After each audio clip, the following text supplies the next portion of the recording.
Students, आज हम पढ़ेंगे ABO ब्लड ग्रुप सिस्टम के बारे में। अगर हम बात करें ABO ब्लड ग्रुप सिस्टम की, तो इसे प्रेजेंट किया था या डिस्कवर किया था साइंटिस्ट कार्ल लैंडस्टेनर ने 1901 में। और ये ब्लड ग्रुप सिस्टम बना, यानी कि इसकी डिफरेंट क्लासिफिकेशंस हुई रेड ब्लड सेल्स के ऊपर मौजूद छोटे छोटे पार्टिकल्स की वजह से, जिनको कहते हैं एंटीजेंस। और एंटीजेंस दो टाइप के होते हैं, एक होता है एंटीजन ए और एक होता है एंटीजन बी।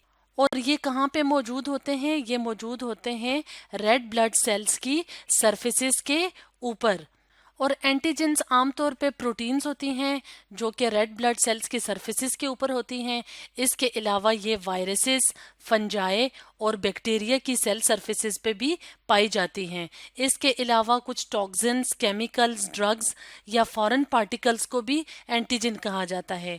और एंटीजन वो सब्सटेंसेस हैं जिसकी वजह से इम्यूनिटी सिस्टम, यानी जो दिफाई सिस्टम होता है इंसान की बॉडी का, वो स्टिमुलेट होता है, यानी कि वो एक्टिवेट हो जाता है। और एंटीजन ए और बी की प्रेजेंस और एब्सेंस की बेसिस पे ब्लड ग्रुप को डिवाइड किया जाता है।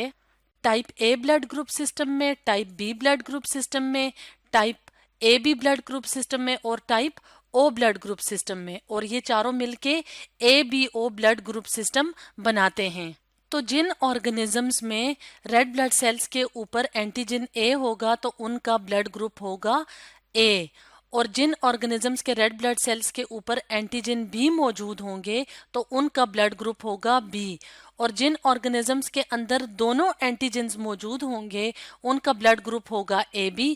और जिन ऑर्गेनिजम्स के अंदर ना ए एंटीजन मौजूद होगा ना बी एंटीजन मौजूद होगा तो उनका ब्लड ग्रुप होगा O। तो ये तो थे एंटीजेंस ए और बी, जिनकी बेसिस पे ब्लड ग्रुप सिस्टम को हम ABO ब्लड ग्रुप सिस्टम में क्लासिफाई करते हैं। तो अगर हम बात करें एंटीजेंस की, जैसे कि वीडियो के स्टार्ट में हमने बताया कि एंटीजेंस का क्या काम होता है। एंटीजेंस बॉडी के अंदर इम्यून रिस्पॉन्स को स्टिमुलेट करते हैं, यानी कि एक्टिवेट करते हैं। और क्या चीज प्रोड्यूस होती है? एंटीबॉडीज। तो एंटीबॉडीज बेसिकली प्रोटीन्स होती हैं जो कि इम्यून रिस्पॉन्स में मददगार होती हैं, यानी कि जो दिफाई सिस्टम को एक्टिवेट करती हैं। इसके अलावा ये पैथोजेंस, यानी जो डिजीज कॉजिंग ऑर्गेनिजम्स होती हैं, उनके अगेंस्ट लड़ती है, यानी कि पैथोजेंस को न्यूट्रलाइज करती है या इनइफेक्टिव बनाती है। और ये एंटीबॉडीज कहाँ पे मौजूद होती हैं? एंटीबॉडीज ब्लड के किस पार्ट में मौजूद होती हैं? एंटीबॉडीज मौजूद होती हैं प्लाज्मा में।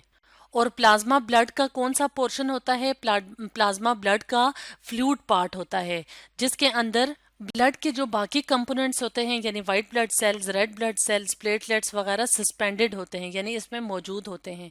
तो एंटीबॉडीज मौजूद होती हैं प्लाज्मा के अंदर। और प्लाज्मा में फिब्रिनोजिन भी मौजूद होते हैं। और अगर प्लाज्मा के अंदर से फिब्रिनोजिन को हटा दिया जाए, जो ब्लड क्लॉटिंग प्रोटीन होती है, तो उसके अलावा जो बाकी पोर्शन होता है उसको कहते हैं सीरम। तो सीरम के अंदर एंटीबॉडीज की काफी तादाद मौजूद होती है। तो अगर हम ABO ब्लड ग्रुप सिस्टम को इस टेबल की मदद से एक्सप्लेन करें या समझें, तो हम देखते हैं कि हमें ABO ब्लड ग्रुप सिस्टम में 4 तरह के ब्लड ग्रुप्स नजर आ रहे हैं। Blood group A, blood group B, blood group AB और ब्लड ग्रुप O। तो अगर हम यहाँ पे देखें तो रेड ब्लड सेल्स के ऊपर एंटीजेंस अटैच हैं और इस ग्रुप में एंटीजेंस मौजूद नहीं हैं। तो अगर हम बात करें एंटीजन ए की, तो जब एंटीजन ए रेड ब्लड सेल्स के ऊपर मौजूद होते हैं तो वो होता है ब्लड ग्रुप A। और जब एंटीजन बी मौजूद होते हैं तो वो होता है ब्लड ग्रुप B। और जब एंटीजन ए और बी दोनों मौजूद होते हैं तो वो ब्लड ग्रुप होता है AB।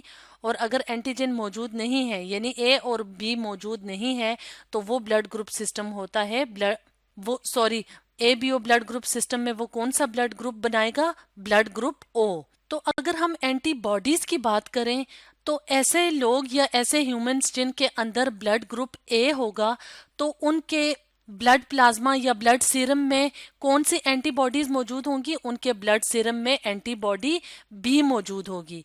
और वो ह्यूमंस या वो लोग जिनका ब्लड ग्रुप B होता है, उनके ब्लड प्लाज्मा या ब्लड सीरम में एंटीबॉडी A मौजूद होती है।